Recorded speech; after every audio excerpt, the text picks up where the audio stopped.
Hello, everybody. I'm super excited today to announce Lara Briden, our guest today on our podcast series. We're going to do a three-part series on heavy periods.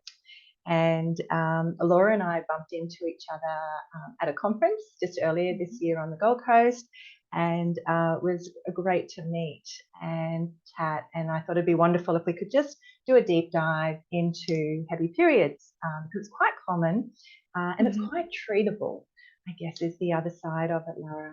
So the first part of this series is what could be the causes? What could be the causes of heavy periods? But before we jump in, Lara, can you just tell me what qualifies as a heavy period? Because I often ask my patients, do you get heavy periods? And they go, I don't know, do I? Yeah, it's so subjective, right? I've had patients who think they do have heavy periods and then they describe like using two regular tampons in a day. I'm like, actually, that's Yeah. fine. And then I have some patients who think they're fine and they're like, it's not normal to have to require a tampon changed every hour and plus a maternity pad, Yes. for when you bleed through like that. There's a couple of extremes out there.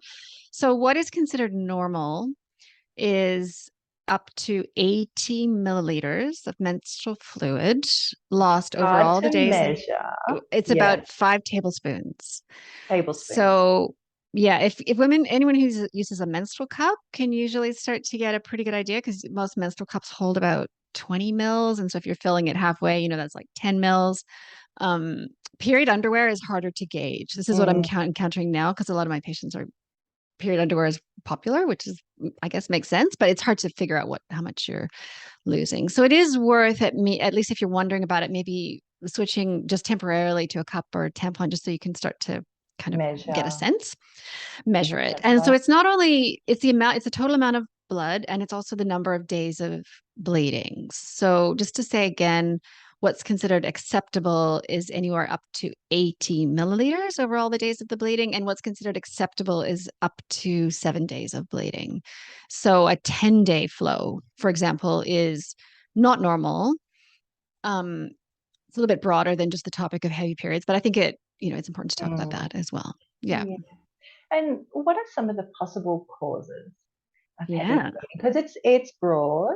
Of And I just want to make a course. little plug for your book here. This Yeah. manual, there's not many books that I sit with in clinic and I go, hang on, what does Lara have to say about this? And you'll see, Yeah. like, it's really well, like, Oh, that's yeah, super I love it. sweet. And I also recommend patients grab this book too because it's written for the layperson. And you do touch on all the causes quite individually and beautifully laid Yeah. in the book. But if you can just relay for me, Laura, just Yeah. some of those possible causes and remind us. Absolutely. Like everything in health, it is important to try to get a proper diagnosis, which is Mm, sometimes hard, easier said than done, because as you know, and as we'll get into, the go-to treatment is the pill, somewhat mm, almost regardless of cause. So I think that's maybe sometimes why the cause doesn't get looked at. But so there are different underlying reasons. I mean, the most common is the doctor will have just called it hormone imbalance, but what it really means is estrogen unopposed by progesterone. Not enough progesterone coming in to lighten the flow because progesterone, the hormone we make after ovulation, is our period lightening hormone. And there can be different reasons why you're not making that. So the two most common are that you're young, this is why girls like at 13, mm, 14, when some of them, when they first get their periods can be very heavy. In part, it's because they're not ovulating yet or making progesterone. And then almost a parallel situation in our 40s in perimenopause, which is my other second book, Hormone and Perimanual, which is for women over 40. And there's actually a whole chapter on the crazy heavy periods of perimenopause it in is. that book. Yeah, it's very, very good. Just plug out for this book Yeah. too. Another, I only have 3 books sitting in my room that I Yeah. refer to daily, and Yeah. these are 2 of them. So the Oh, other that's one's sweet. Henry Osiki. So Yeah, you're in good lovely. company, honey. Oh, perfect. Yeah. So in women's 40s, we go it's second puberty and we lose progesterone Mm. first, which is remember is the period lightening hormone. And at the same time, unfortunately, estrogen is spiking up to 3 times what it used to be for some women. And that whole situation can cause really heavy periods. And we are going to talk through all the causes, but I'll just spend one moment on these really heavy Mm, periods of perimenopause just to give it some context, because as we've said, anywhere up to 80 milliliters is normal. It's not uncommon in women's late 40s to be having periods where they lose 500 wow, milliliters. so much So, blood.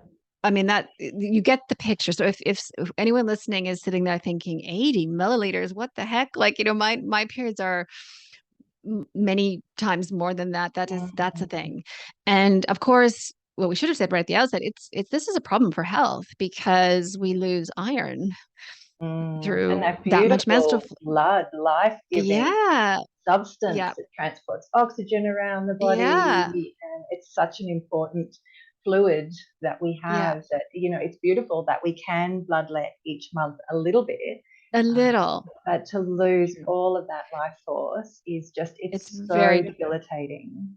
it's very depleting. Mm, So this is why women in their 40s sometimes really do need help, which we're going to talk about some of those treatments today. But to keep going through our list of causes. So if the doctor just says, oh, it's just hormonal, that's what she's referring to, that mm, it, basically it's referring to the fact that ovulation is not happening, or that even when ovulation happens, you're not producing enough progesterone. So often it's not explained that way, but that's what hormonal imbalance means in this context. But then there are other possibilities. So, for example, there could be something structural, like there could be a fibroid. Now, it's important to mention that most fibroids do not cause heavy bleeding, but if they're situated in such a location, like if they're internal basically and affecting the uterine lining, then fibroids can be a cause of heavy bleeding. There's another condition called adenomyosis or mm. adenomyosis, depending on how you pronounce it, which is, again, can occur at any age, but is more common in our 40s. It's related to endometriosis,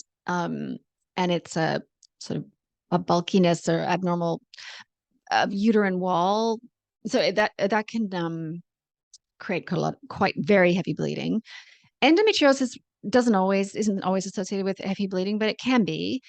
And then other things too, like seemingly unrelated, but I read there's an interesting statistic out there that about for of the women who have heavy periods all their lives, from teenage onward all the way through, at least 1 in 5 times that's because of a coagulation disorder, like Disorder. so something called von Willebrand. So that these are Mm, genetic things where they mean you don't clot as quickly as other people's. So from a treatment perspective, that's a little trickier to usually they end up on the pill because it's hard to mm. treat that naturally. I'd be open to any ideas people have for that, but it's worth being. I screen my patients for that. Like, so I would sometimes you just do a coagulation studies, or you just screen for a few markers that assess how well the blood can clot, and that's sort of a screening. And then depending on the results of that, the doctor would then maybe do the genetic test to see what if that condition exists.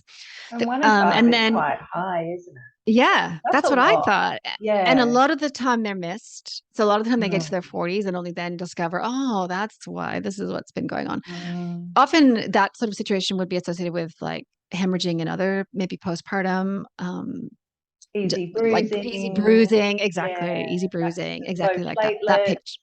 Yeah. That sort of, That yeah, picture. a phenomena. Yeah. Yeah. And then there's thyroid. So thyroid disease, primarily we're speaking about underactive thyroid. So your listeners would know about thyroid, right? It's the gland in the throat that makes thyroid hormone, which is one of our main, it's like the on switch for Mm. all the cells. It's like the little metabolic, you know, light up, turn on for, Turn yeah, up. for health. Yeah. Yeah. So uh, as we know, it's not uncommon in women's 40s, especially, to have underactive thyroid. Actually, perimenopause or in our 40s is a time when autoimmune thyroid disease can flare up, something called Hashimoto's or subclinical Hashimoto's. That is Mm. connected with underactive thyroid can make periods heavier.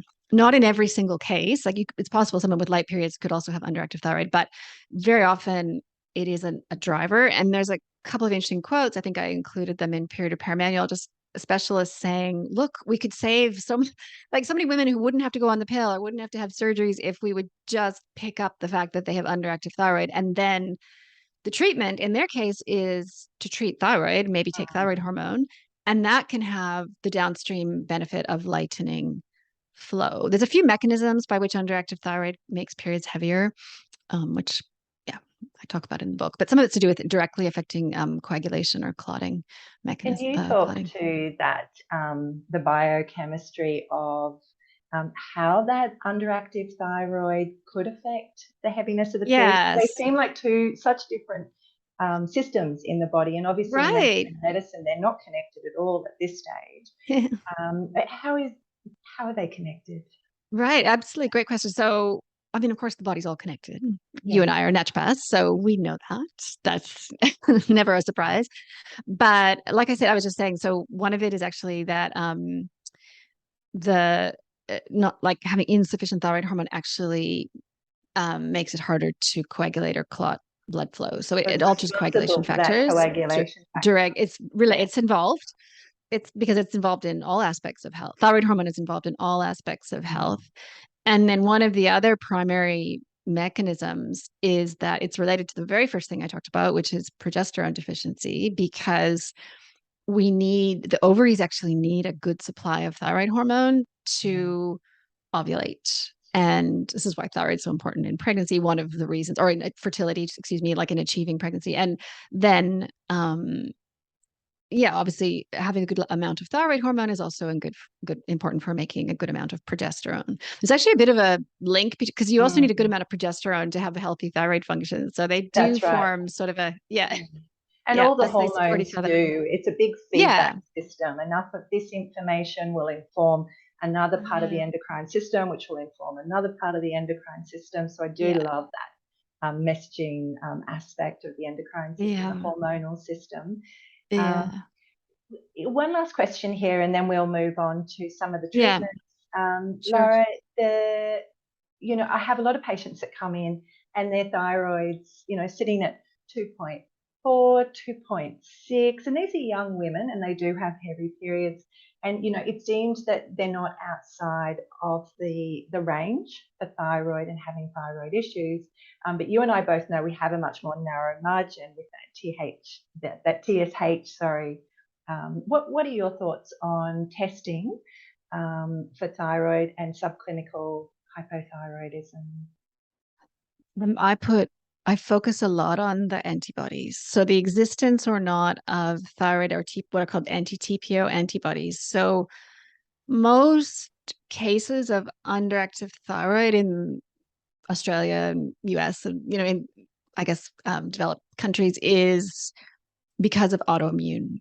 So your Mm. readers would or your listeners would know autoimmune is when the immune system attacks a tissue. In the case of thyroid, if the immune system is attacking the thyroid gland, it's quite common. So especially by women's 40s.